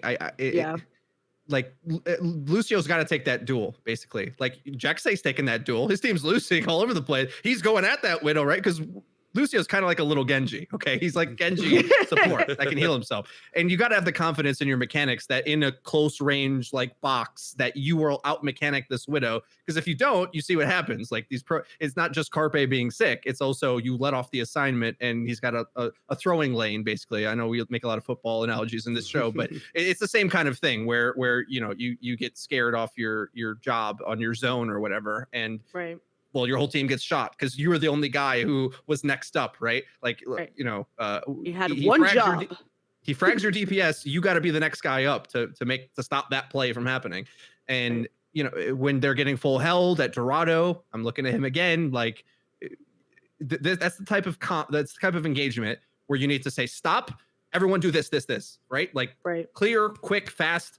And a lot of their engagements look like that. The Dorado one is just sort of the worst example of it, that it all comes to fruition. Can anybody tell me how were they held in spawn the entire time? I mean, Washington even tried Corey on Bastion. They mistimed going out a few times. They overextended into the brawl. So that strat is easy to beat with positioning and patience. So if you get off the cart, like if you say like send a Pharah, you know, miles away where you can't get shot by the D.Va, you can just eventually spam and be patient and pick it apart. But they would get a little space and then engage into the Reaper May and got wrecked. And it just so happened that London hit good ults and Cleston hit a good flanks and also ate the key ults that would have broke it. So he ate both a Blizzard and Deadeye. It doesn't show up in the kill feed anymore, but D.Va can eat Deadeye. When she does that, it doesn't show up in the kill feed, is what I meant to say. He ate the Blizzard down low and flew up to eat the Deadeye up high. So they tried to put 2 ults onto it and canceled all of it. And it was like 30 seconds left after that. It's like, what else do you got? Nothing. So it was some sick D.Va play as well as some over aggression into the Reaper, where it's like, all right, go into the. Why do we need to rush into a Reaper? Just poke him out. Well, and Reaper sucks at range, right? So just shoot him until he dies. They were playing too fast, I think. The Reaper kept going up to the high ground too and catching Corey. Yeah, catching Corey right there. That should never happen, in my opinion. It's like inexcusable to allow that to happen. Like you legit can see out the window before you walk out through that window. I'm just saying. And he But did it multiple times too. Yeah. I am aware. I also think Tuba was not prepared to play May. I think that's not the strategy they wanted when they put Tuba in over Stratus, and they couldn't do anything else. They were just trying. It's like they were just recycling through options and never finding an answer. It was miserable to watch. Well, But and Glister, you know, in those last 3 matches, Glister really came through, like really started to shine. Where I hadn't seen that, I hadn't seen as much shine as I saw in those 3 matches to come back. yeah, I mean, I think London is better than maybe I thought they were. I don't think that Washington put up their best fight against them, so I don't know that I can say London's a great team. Yeah, no, I mean but they're they've just got young. potential. Yeah, they look to have a lot more potential than I thought initially, though. London is reminding, they don't play the same comps, but they feel like they've got that Chengdu factor where they've got enough skill that if they just go at you, because Chengdu would hold people in spawn. Right. Who did I say that to recently? I'm having deja vu. But Chengdu would just do wacky things on you and punch you in the mouth. And we haven't even got to see him play. Sorry, Yeah. I'm upset. So sad. Yeah. Well, when you've got like a star DPS that you just build around in Glister, you can win some Overwatch League matches as it seems. Oh, it's tough to watch Corey lose like that though, especially when he plays as well. Like Houston with a Corey, like what do they do? Do you know what I mean? Because like they've got They put him on better the bench. fundamentals. They put him on the bench. Yep, that's exactly That what they was do. too easy. I don't know how I walked into that one. You should see our scrims, guys. I don't care. I mean, Corey's just not getting the scrim bucks, so we feel like Blase is our better option right now. We're gonna put in I'd two love to have three. off tanks next week and see how that goes. Oh man! Toss the dice. It's fine. But yeah, it was definitely exciting games this last weekend. Like there was really only one true destroying, and that was NYXL against the Outlaws, and that was just, you know, hopefully teams will see that and just see that they can play other things on lesser teams, because I mean, I'd rather watch them style on a team than, you know, just watch them play meta and play well. I mean, it was fun to watch. It probably wasn't fun for Houston fans. It was not fun at all to watch, but that's fine. Next week. So, is there anything else you guys want to add before we just kind of like move on to? Oh, one thing I wanted to ask you guys about the whole weekend. What, like, we've seen 4 different home crowds now. What do you guys think about home crowd, and does it make a difference or not, good or bad? I think right now go it's ahead. making them nervous to some extent. Mhm. I think later on, I think we will see it picking them up. But right now, they're like, we need to win our first homestand in front of our crowd. Like, it's a lot of additional pressure, I Tension, think, yeah. right now.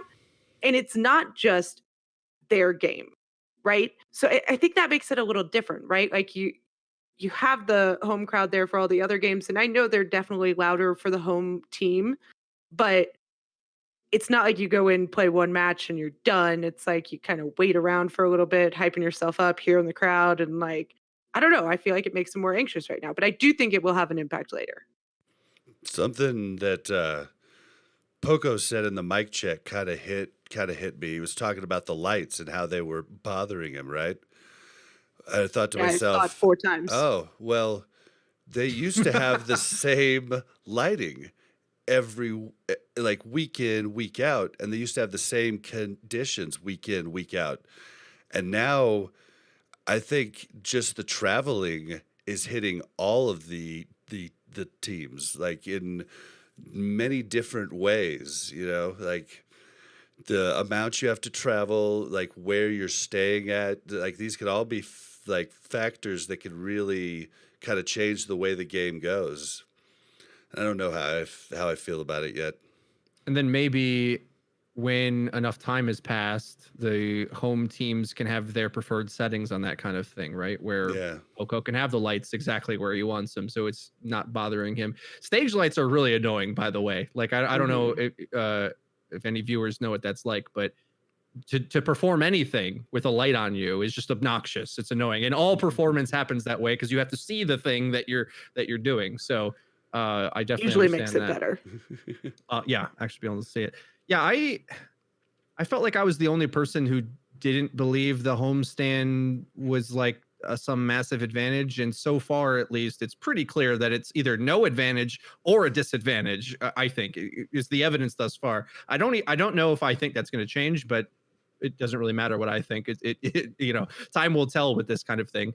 But one thing that I thought was pretty important is that when you're the home team, you play twice, whereas some teams only have to play once, which I think that's the biggest advantage in the schedule. If you only have to play once, even if you travel, because like I can't remember if we said this earlier, but Toronto for that Philly game had 2 weeks of prep before they had to play, whereas Philly's been playing teams. So like those types of scheduling nuances, I feel matter more than the home crowd right now, and may continue. Like it's when you play your team, because if you have to play the two great teams on a weekend, that's way harder than just playing one of them. And if you have a great team and a meh team like NYXL had right now, they probably didn't prep for Houston, likely, unless they thought they were a threat. Yeah. Right. Well, they didn't like meta prep. They like were running out Pharah and stuff. You know what I mean? So like, let's just go do it. It's fine. And that's not uncommon from what we know based on the other seasons, right? So I'm a bit concerned on that, where you want to see your home team succeed and they got to sell tickets to fans at the local thing, so they got to play twice. But playing twice, I think, is quite the big disadvantage. Not to mention the added stress of like, this is your moment, go win for us. Like, you know, whereas the other teams are just like, I don't know. I feel I don't see a modifier on the power level, whereas in the NFL, you definitely see a modifier on matchups because you can actually have an impact. You're disrupting communication for the enemy team. Like anybody who doesn't watch the NFL, like basically when the away team's offense is on the field trying to, call the plays, the crowd's going wild. When your team is on offense, you're quiet. Because adjustments didn't happen on the offense. And this is important because I feel fans don't know how to do this yet. Because what I feel is fans are the loudest when they need to be the quietest right now. Yeah. I have noticed that too. When your team loses a key fight and you start screaming when they need to make decisions on their ults, that's not hyping them up or giving them energy. So I'm a little over this whole give them your energy thing. They need to sell it because this is the premise of the league. I just think we haven't learned how to do it appropriately yet. And when your team needs to make ultimate adjustments, let them come. And I know it's maybe we'll never get this and it'll never make sense because like as a fan, that's not what you think. You think like, oh, ooh, rah, rah. But I don't know. I'm sure football fans weren't good at this at first until they learned, like on defense, you usually call the play. You can audible on defense, sure, but it's more important on offense that if they're blitzing you, you need to adjust now or you just lose this play, right? And that's kind of the same thing that happens in ult fights, right? Where some teams in certain situations are rolling, right? Like if it might be okay in the overtime push that when Toronto on Kings Row has control that the fans go crazy because there's this long gap of time where it's fine. But Philly, let's say, when they need to make that last final fight on C or they lose the map, like they don't want noise there to like figure out how they're going to get this May ult to land on cart without getting eaten, right? So anyway, that's quite a long rant. I apologize, but I'm pretty passionate about this, and I think it's pretty crucial for this esports stuff to work in a league format in the way that they have it. Yeah, well, I think somebody needs to tell them too, right? Like they don't know when they're supposed to be quiet. And I don't know necessarily. Yeah, I'm not completely positive examples, either. But they'll have to learn. Basically, everybody's learning how this works. I do think that the home crowds will help keep burnout a little bit lower for some of the people. because I think they're getting that support and that kind of fandom, from the crowd. And I think that's something very different than all of the teams being based in LA. I think you saw less burnout on the Gladiators and the Valiant. And I think a lot of that had to do with the fact that there was a lot of fans that were there constantly, like cheering them on. And even that atmosphere wasn't like LA hype. You know what I mean? Like it was kind of like it wasn't like semi-LA. going to the Dallas homestand and like the whole 4,000 people just roaring all at once. Like that was. But I think Washington losing twice at their homestand and still getting all the cheers and all the love, I think helps them get to that next week. And like I just think that you will see it have a somewhat impact on them in their mentality, hopefully. Maybe. All right. Well, real quickly to end the show, let's just give predictions on next week's matches. Not going to go. If you want to go a little bit in depth, cool, but we're not going to go too far because we've already run pretty long. I think I forgot to start my timer, but I think we've run long. NYXL versus the Mayhem. Mel? I think Mayhem. Interesting. Ooh, upset, huh? Yeah. We'll see. Why do you think that? Are you just pulling that out of your hat, or do you got? I think it's kind of You a didn't seem toss-up. I mean, confident. I wasn't. I was not super confident. But I think it's kind of a toss-up. I think they've both had their moments where they've looked good. I think NYXL in general is a better team than the Mayhem. But NYXL is also playing pretty sloppy at times. So if the Mayhem pulled it together, and Mayhem didn't play last week, so maybe they've tightened things up and are going to come out and... I mean, I think BQB could definitely look good, but what do you think, Freedo? Yeah, I would say upset potential. I don't know if I would go out and pick them, but I'll just say that the tank and support play of Florida has stepped up in a way that we haven't seen before, I think. And I'm trying to, I didn't do enough research for this section of the show, unfortunately, but I'm trying to look back very quickly to see who they played. They got bopped by Philly, which I think anyone would. They bopped Houston, and I think that's all they've played. Yeah, so we haven't seen much of them, unfortunately, and they're like played maybe the best and the worst team. So, we don't really. This will be a good judge for NYXL. I also think what surprised me is that I don't think NYXL improved at all week to week. Like I think they still suffer from the same problems, and I think Mayhem has shown us that they feel like they're on an upward trajectory. So it depends. NYXL goes through these moments where it seems like they're taking everything at like half speed because they know they're so good. They like the swagger where they're like, the wins will just come and we don't have to put extra effort in. That's what it looks like anyway. I don't know if that's true or not, but it just looks like that from last season, right? It's like somehow they win their division and they're second or third or whatever. Yeah, they had a great record, but just never looked great. It never looked like they were dominating. So, yeah, I don't know. I would still pick them to win, but I do think there's an upset potential here for sure, especially with more games from NYXL recently means the Mayhem may have been game planning for this. So you never know. Yeah, I'm still going to pick NYXL just because I don't pick Mayhem. I just don't do it. I just don't do it. They're pink now. It's okay to pick them. Ever since I found out Tavik drove the bus, I was like, nope, I'm not picking him. What about Raid versus Defiant? We haven't got to see Raid yet, but they look. That's what makes it so hard at the end of the season last year.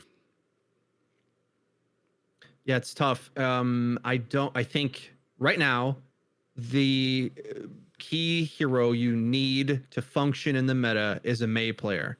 And I don't necessarily know that they have one. They got Erster, Edison's a crazy hit scan, Sharp maybe is their May player, Baby Bay, like they have some nutty pop-off DPS. I don't know if they've got the, the Libero Rascal style like smart DPS that's going to put the Maywall down perfectly every time. A lot of these guys remind me of Who Are You, where put them on the Genji, put them on some pop-off hero that they'll take them to the cleaners. So long term in the season, we're thinking Atlanta's going to be sick, but with this being their first game against the team we've seen grow up playing the kind of mature in that Philly game where they seem to learn the meta in that match. I'm concerned that Toronto's more battle hardened, so this one's pretty close too. On paper I would go with Reign, but again I'm going to put a 3-2 and decide at the last minute when I put my predictions out on this one. I'm not sure. Yeah, I'm going to go with Defiant just because I've seen Defiant and I think that Defiant can pull it together. They brought it really close with Fusion, and I think Fusion's a really great team. So until Reign can show me that they're better, I'm going to go with Defiant. Yeah, I mean, Reign does have a lot of that's up in the air, and I'm just not real sure. But I do think Erster is a monster on a lot of heroes. But I don't know, man. I'm going to have to go Defiant also. I'll man up and pick the unknown in the Reign because I think the tank line is very good in Gator and Hawk. I think Hawk is going to be a Rookie of the Year candidate for a lot of people, and this is the match for him to show up. We've seen Divas do a lot of stuff so far. So, but if they don't have a May player, they might lose. I don't know. Yeah, they also have FRD, who's like also pretty good at Diva. They've got Pokepo. I mean, they've just got a lot of players, and I just don't know the roster that they're gonna put out. So that's why it's hard for me to do the raid. What about Spitfire versus Outlaws? All right, moving on. Outlaws. Oh God. Yep. Lister ain't got nothing on Blase. So I started out really high on Outlaws at the beginning of the season for most people, and because I think Jexa and Meko are just names that I have a lot of faith in, but it's more so the management of the team that I don't know if I'm going to pick Outlaws until they put a win on the board, because instead they look like the team that always finds an excuse to lose in long series. They look like the team that anyway, I'm not going to go on a long rant. We've talked a lot about them. So the Spitfire have shown that, that name Spitfire, it's that's like gunslingers, they got a little fire in them. I don't know if I'm stretching here, but the team looks like they've got spunk to them, right? I mean, they full hold them. They're all laughing and considering they're a bunch of rookies that no one's ever seen play before, they feel like they're leaving it all out on the stage. Whereas Outlaws look like afraid to play the game, it seems at times. And Dream kind of said as much. So gonna have to go with the Spitfire. Yeah, definitely. That's fine. Spitfire. You guys do what you want. Outlaws homestand pressure is going to be even higher. I do think they take a map or two if Linkser plays, but if Linkser doesn't play, I don't know what this team is. And J-Mac's pretty bad at Rhine as well. He kind of lucked out that he went against Roar in that Washington series. So this, I think J-Mac, Muma, and Roar have been the weakest Rhines. And again, this is another low-ranked Rhine matchup that Muma might be able to reclaim. I have to think the coaches have been talking to him, and if he reins it in, he might outplay J-Mac, and then this series is up in the air. Rhine play matters so much right now. Yeah. We've seen Muma play at a much higher level than he's playing right now. So I know that the potential is there for him if he can figure it out. What about Fusion Uprising? Fusion 3-0. I'm going to go Sam. I don't know. Uprising put up a good fight against Outlaws. I'm just kidding. I go Fusion. Yeah, Jerry's got some aim on him, though, doesn't he? Jerry actually can aim. So he was also going against the Outlaws, though, so we don't really know. Yeah, you can click heads. They're just targets on the screen. It doesn't make I don't think it makes a difference. I think he might actually pop off in the server a bit, but I just don't think that matters in this meta. Honestly, I like a lot of people are getting excited. Yeah, it's not enough. You need to do a lot of other things. I think it's I don't know. It's a part of your kills for sure, and they matter and they swing fights. But most of the game is the macro game with the tank and support core, in my opinion. So anyway, with that being said, I think Sato and friends, Funny Astro. I think I've been saying Rookie of the Year a lot, but I think Funny Astro might end up getting it if he keeps playing as well as he's been playing. Yeah, he's been or Alarm. One of the two. I think there's a lot of people pushing for Alarm early on here. We'll see. Rain versus Eternal. This is another tough one because we don't really know much about the Rain. I think you have to base your decision on who wins this game based off the day one map. Yeah. Yeah, that's a good point. I think the Defiant have shown us more because Rain plays the Defiant earlier, and we said there was upset potential there. I think the Defiant have shown us more by playing higher quality opponents. Like Paris beat up on Washington, but I wasn't very high on Washington anyway, right? Like so they take that win there. I think I'm gonna go with the Rain here. Trying to think. Paris have some strong fundamentals, but their May play isn't stellar, but it might be better than Rain's if they don't have a May player again. Yeah, so right, there's a chance, but when you got Edison there, XC's not going to stand up to Edison for sure. Yeah. And if Erster plays the May, it's very possible Erster plays the May and Baby Bay plays the hit hit scan, and then I don't know that Baby Bay is anywhere near Erster, so we'll see. I'd say I'm still gonna give it to Eternal because of Eggsy. He's looked amazing. And we just don't know. We just don't know the Rain.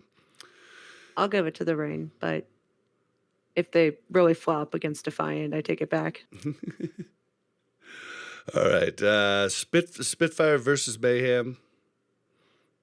This is a close one. This is a toss-up. I think I give it to Spitfire. They I have think similar Spitfire's going personalities. to roll on, after losing to the Outlaws, they're going to be like, man, we really got to pull this out against Mayhem. And then they're going to really bring it up. A girl can dream. Yeah, definitely dream it. I mean, I call it a push. Mayhem, whatever. No, I don't pick Mayhem. Spitfire.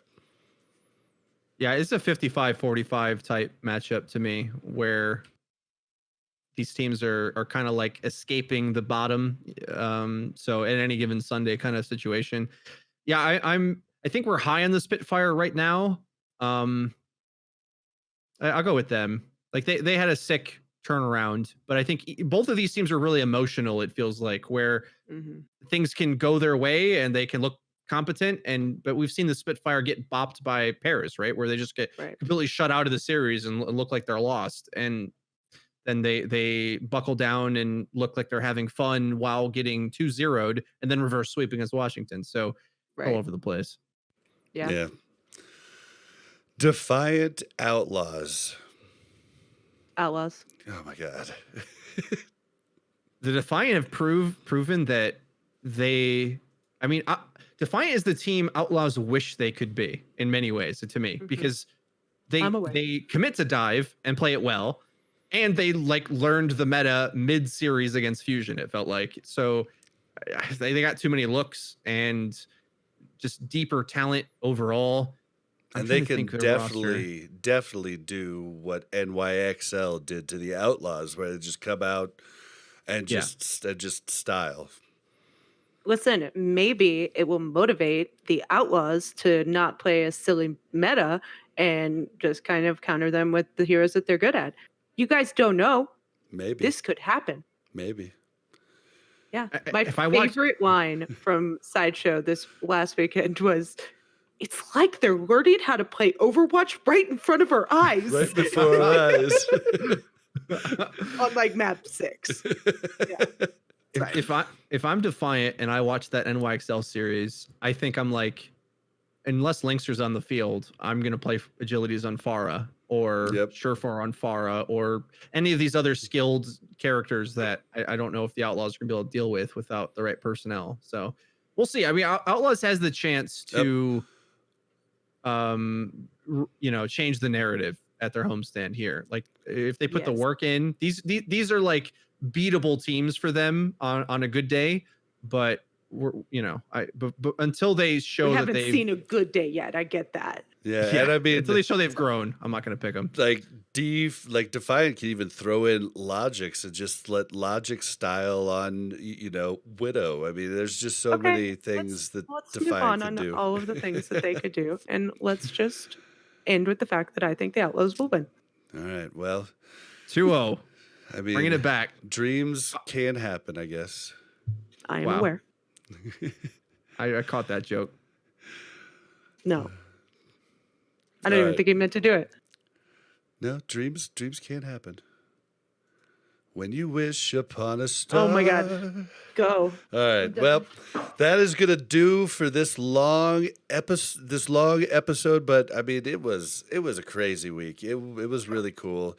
One thing we do know is that this season's been exciting so far compared to the first few weeks of last season. So let's just keep the ball rolling. We'll see what happens with hero bands and our hero pools. I know I keep screwing that up.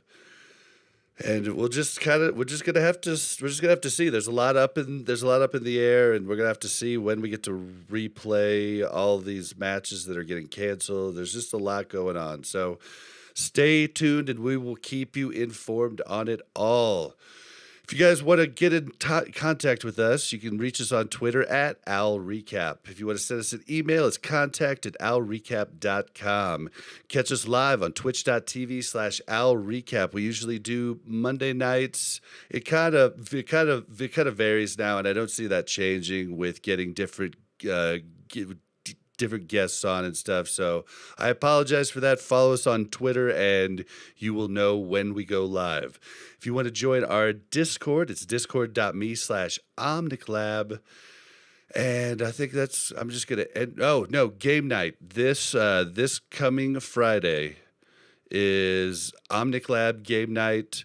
We are going to be there. So come hang out. It's on Friday the 28th. It usually starts early in the day and then goes to the wee hours of the morning. We will be there at least some of the time. So definitely come and hang out with us.